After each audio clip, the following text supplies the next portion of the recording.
Lion and a Bee. Once upon a time, a lion was sleeping outside his cave. Suddenly, a bee came buzzing around and disturbed the lion. The lion got very angry and growled.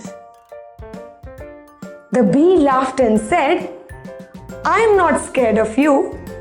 You might be the king of the jungle, but I am much more stronger than you.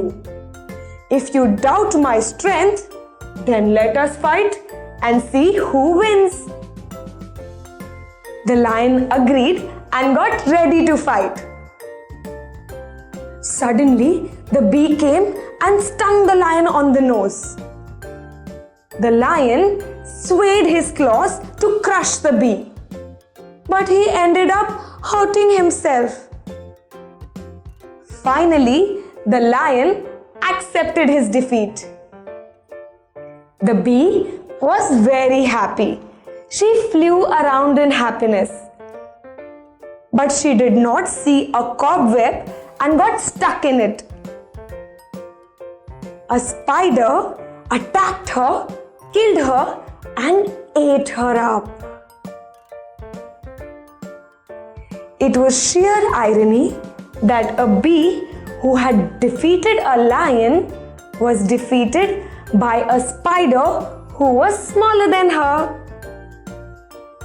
The moral of the story is, false pride does not lead you anywhere. The Lions and the Trees. Far away from a village, there was a huge jungle. In that jungle, there were thousands of trees. Among them, two were very good friends. The same jungle was the home of many lions and other animals. Those lions used to kill other animals and eat them.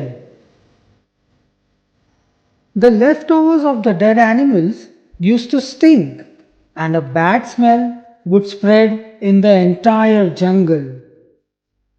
One day, the two trees, who were friends, were talking to each other. The first tree said, "These lions are polluting our jungle. We have to save our jungle from them. They must be driven out of this jungle." "Yes," agreed the other tree. A wise old tree who was listening to the friends said, "They might be polluting the air, but these wild creatures are keeping us safe from the woodcutters. No woodcutter will dare to come into the forest which has lions in it." But this advice did not go into the minds of the trees. The two friends decided to frighten away the animals. That evening, the two trees started shaking violently. "We will frighten the lions away. They will be so terrified that they will leave this jungle and never come back," said the two friends and laughed aloud. The whole jungle echoed with their laughter. "Do not do that," shouted the wise tree. But the two friends did not listen. They began moving in the wind, making loud noises. All the animals in the jungle were scared, seeing the two trees and the sounds they were making. "There is something happening in the jungle. Let us run away." All the animals ran away from the jungle. The two friends were happy. "Yes, now we can enjoy some fresh air." But their joy was short-lived. After a few days, a woodcutter came to the jungle and started cutting the trees. Now there is no fear of the lions. Soon there were other woodcutters too. Seeing this, the wise tree said, Now all of us will be cut. The two friends cried out, "How foolish we have been! We should have listened to the wise tree."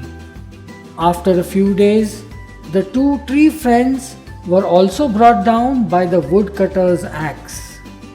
As days passed, more and more trees were destroyed by many woodcutters.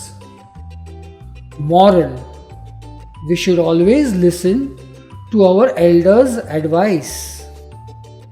The Snake and the Foolish Frogs. Once upon a time, a snake who had grown weak with old age came across a pond where many frogs lived with their king, queen, and little prince. The snake had not eaten for many days. He tried to catch some of the frogs, but was too weak to catch any of them. I will have to think of some solution or I will die soon. Just then, he saw the frog prince and his friends. They were busy in their game and did not notice the snake. When they came very close, one of them saw the snake and jumped up. "Oh, a snake!" he shouted in fear. All of them ran for their lives. But when the snake did not move, the frog prince went up to him. The snake still did not move. "Let me see if he is dead," said the frog prince and knocked on the snake's head and jumped away quickly. The snake slowly opened his eyes and said, "Do not worry, I will not eat you." The frogs were surprised. The snake said, "I once bit a sadhu's son. The sadhu got angry and cursed me that I would carry frogs on my back for the rest of my life." Hearing this, the frog prince jumped up with joy. "Then I will ride on your back." So the frog prince jumped on top of the snake and commanded, "Take me to my parents." The king and the queen were amazed at the sight. "Father, look, I'm riding a snake." The queen said to the frog king, "Let us also ride the snake." So they all sat on the snake. "You are moving very slowly," complained the prince. The snake sadly said, "What can I do? I have not eaten for several days." "Why have you not eaten? The royal mount should be fast and strong," said the king. "I can eat only with your permission. Your subjects are my food." "How can I permit you to eat us?" asked the king. "Not the royal frogs," explained the snake. "I cannot permit you to eat my subjects." The prince was upset and cried, "Father, please permit him. I don't want to lose him." Even the queen spoke up. "Do permit the snake. How many frogs can he eat anyway? We have many subjects." At last, the king had to grant permission. The snake began to eat many frogs every day. Soon he was strong and healthy. Now he moved very quickly. One day, the snake went to the frog king. "Oh king, I am hungry. There are no more frogs left in the pond. So now I am going to eat you all." And the wicked snake pounced on all three royal frogs and ate them up. Moral: the moral of the story is, never trust your enemies.